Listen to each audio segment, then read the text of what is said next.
تو رسول اللہ صلی اللہ علیہ وسلم نے گھریلو زندگی کے بارے میں ایک بنیادی اصول دیا، اور آپ علیہ الصلوۃ والسلام نے فرمایا تنکح المرأة، عورت سے جو نکاح ہوتا ہے 4 چیزیں دیکھی جاتی ہیں۔ ایک، مال دیکھا جاتا ہے، دوسرا حسب دیکھا جاتا ہے، تیسرا جمال دیکھا جاتا ہے، اور چوتھا دین دیکھا جاتا ہے۔ پھر اللہ کا نبی ہے، اور اللہ کے نبی کی زبان سے وہ بول نکلتے ہیں جو انہیں اللہ بتاتے ہیں، اللہ کے نبی کی زبان پر وہ ارشادات جاری ہوتے ہیں جو انہیں اللہ بتاتے ہیں۔ رسول اللہ صلی اللہ علیہ وسلم نے پھر آگے بات فرمائی فاظفر بذات الدین، فاظفر بذات الدین، اگر تیرے نظر میں درجین دین قابل ترجیح ہوا تو پھر تو کامیاب ہو گیا۔ اگر دین تیرے نظر میں قابل ترجیح چیز بن گئی پھر تو کامیاب ہو گیا۔ اگر دین کے ساتھ جمال بھی ہو، حسب بھی ہو، مال بھی ہو، نور علی نور، کوئی بری بات نہیں، کوئی بری بات نہیں، لیکن نری دولت دین کے بغیر، نرا حسن دین کے بغیر، نرا حسب نسب دین کے بغیر۔ تو ایک تابعی، ان کی خدمت میں ایک شخص آیا اور آ کر کہنے لگا کہ میں اپنی بیوی اور بیوی والوں کے بیوی کے خاندان میں ایسا ہوں شاید مجھ سے زیادہ گھٹیا کوئی نہیں ہوگا، بڑا مجھے رسوا کیا جاتا ہے، بڑے مجھے ذلیل کیا جاتا ہے۔ یہ حضرت سفیان ابن عیینہ، ان کے خدمت میں ایک شخص آیا کہ میں اپنی بیوی کے ہاں اور اپنی بیوی والوں کے ہاں بڑا ذلیل و رسوا ہوں۔ تو فوراً یہ بھونک گئے، کہا تو نے ان کی سے شادی عزت حاصل کرنے کے لیے کی تھی؟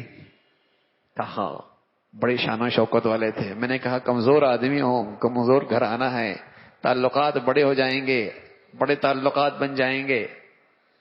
تو فرمانے لگے جو عزت کے لیے یہ کرتا ہے اللہ اسے رسوا کرتا ہے، جو مال و دولت کے لیے کرتا ہے اللہ اسے فقیر بنا دیتا ہے، اور جو دین کی خاطر کرتا ہے اللہ دین بھی دیتا ہے، اللہ روزی بھی دیتا ہے، اللہ دین بھی دیتا ہے، روزی بھی دیتا ہے۔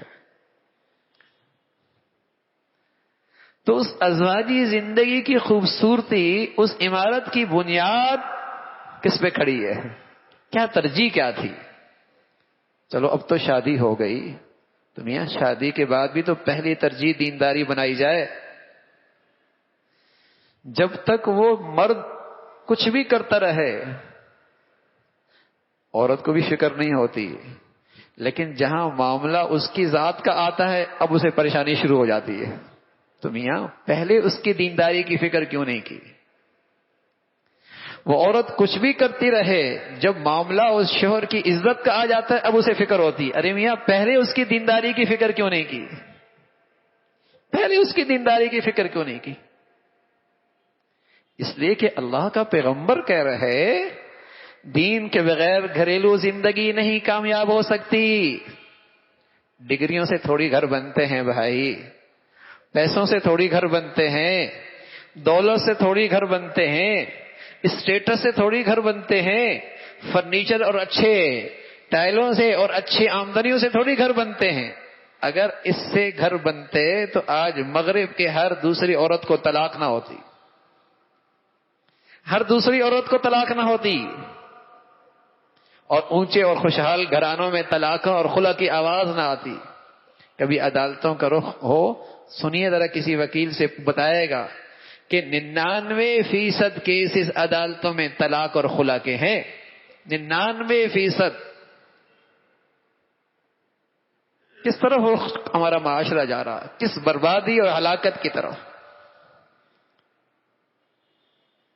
دین سے گھر بنتے ہیں، اور دین صرف نماز کا نام نہیں ہے، صرف نماز کا نام نہیں ہے، صرف داڑھی ٹوپی کا نام دینداری نہیں ہے۔